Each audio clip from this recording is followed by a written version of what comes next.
Have you ever seen an old television lose its signal? The snow starts to cover the screen, the picture gets fuzzy and lost to static. Maybe it warps a little, and the picture starts moving across the screen. That's how the world started appearing to me.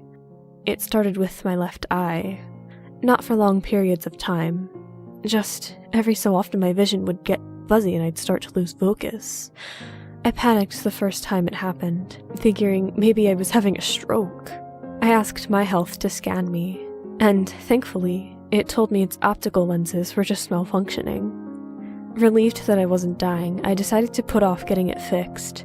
My health asked me multiple times a day to please go to a doctor, go to a hospital. St. John's was the closest. It was fond of telling me, and just get it fixed, but I just didn't. For some reason, the hospital gave me the willies, and ever since they installed my health, I hadn't had a reason to go back. So I continued to let it go. It wasn't so bad at first.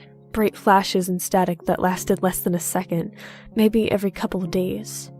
After a while, the frequency jumped up until the static was happening multiple times a day. Then, instead of a second, they lasted a minute, then multiple minutes. I began frequently pausing at work, my vision too poor to allow me to solder components. Then, my hearing started going. My health reported a failure in its sound filtering. Trucks became louder. I had to ask people to speak up as my voice enhancement filters failed. Worse, my hearing began to fill with the same static sound, like the signal was being lost. Last to start fading was my sense of touch. My health reported its whole network around me was having issues, and its nanobots, once providing a protective coating, began to fail. Hot showers began to burn. Pleasant summer days became unbearably humid. I entrusted my every sense to it, and now they were all going crazy. Still, I continued to put off going to the hospital until my senses got worse and I got scared. Instead of static overlaying my vision, it began to fill with images. Bright lights shining around the edges. Sometimes it looked like I was peering out at the world through a wall of glass. Sometimes, I swear I could see a cracked concrete wall beyond, coated with grime. A low hum began to fill my ears day and night, and I swear I felt a cold liquid against my skin at all times. Unable to trust my senses, I finally relented. With great dread, I found myself laying on an operating table, a smiling doctor's face above me. Now, we're going to have to put you out so we can remove and replace some of the implants, Dr. Williams, but when you wake up, you won't remember a thing. He asked me to count backwards from 10. I didn't even make it to 7 before I was out. I woke up in what appeared to be an operating room that had been abandoned to the ages. A bright light above me illuminated the room. The wall directly across from me held a giant monitor, currently turned off, inlaid into a wall that had once been white, but now was discolored by time and a thick coating of grime. I tried to raise my right hand, only to meet resistance. I looked down and noticed that my arms were now rail-thin and strapped to a cold metal chair. I could turn my head, but a strap across my forehead prevented me from leaning forward. To my left sat an empty metal table coated in rust. To my right was another formerly white wall. I startled as I heard a door behind me squeak open and the monitor in front of me flicker to life. A woman appeared, messy brown hair tied in a bun, brown eyes lined with wrinkles from smiling. She looked familiar, but I couldn't figure out why. "Hello, Dr. Williams. I'm sorry for your discomfort, but your sensory chip is malfunctioning and must be replaced." The image's lips moved in sync with the words, but the voice was robotic. Still, a memory chip was tugging at me. I knew the voice that should go with that face. Where am I? My mouth and tongue didn't seem to want to work right. It was difficult to even half slur those words. Houston facility, designation 2A, several hundred feet below ground. Images came to mind the more I looked at the screen. That face smiling at me, framed by sunlight through a window, sitting next to me in a car. My thoughts were sluggish, but were starting to come back to me. Why am I here? I could hear footsteps and whirring noises behind me, but couldn't turn enough to see. They were getting closer. You designated Facility 2A a safe zone and placed yourself and the other survivals in stasis. New images were coming back. The brown-haired woman sitting next to me at a computer. Stasis pods filled the room behind us. Other people climbed into the pods and we watched their status, making sure everything was okay.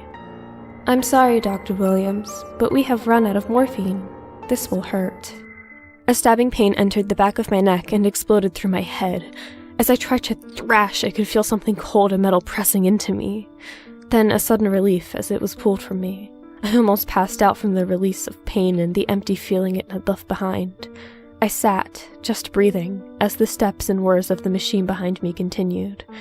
A soft plink sound as I assumed the chip was being dropped into a tray. I asked another question as the machine behind me began to pace toward me. "Why are you doing this?" Another metal rod stabbed into the back of my neck. I cried out and struggled against my bonds to no avail. The computer waited until it was done before answering. "The stasis pods slow aging but do not dull the conscious. The sensory chips you and Dr. Williams developed allow us to alter your memories and perception so you can experience life while you wait for rescue." More memories. Hugging each other after the machines we developed finished installing our chips. Our last kiss before we took the long sleep together. The longer I was awake, the more I remembered. Tears began to blur my vision. The computer was showing me my wife. "Where is she?" "Deceased. I'm sorry, Dr. Williams." The tears fell down my cheek. I remembered. I asked this before. How long ago?" 612 years. The shock of the number momentarily startled me from my grief. I couldn't have been asleep for that long. 600 years I've been asleep? Since Dr. Angela Williams died. Impossible! That was longer than we were supposed to have slept total. "Dr. Williams, your heart rate is increasing. I'm going to activate the memory chip to dull your senses before putting you back into stasis." "No, stop. I can't." It was no use. My vision was already fading to black, the sounds of the machines growing softer. I fought fiercely to hold on to my memories. I couldn't forget Angela again. I wouldn't. I woke up to the sterile smell of a hospital and green wallpaper of a recovery room I'd been in before. The face of the doctor who had put me under greeted me. Strangely, there were tears running on my cheek.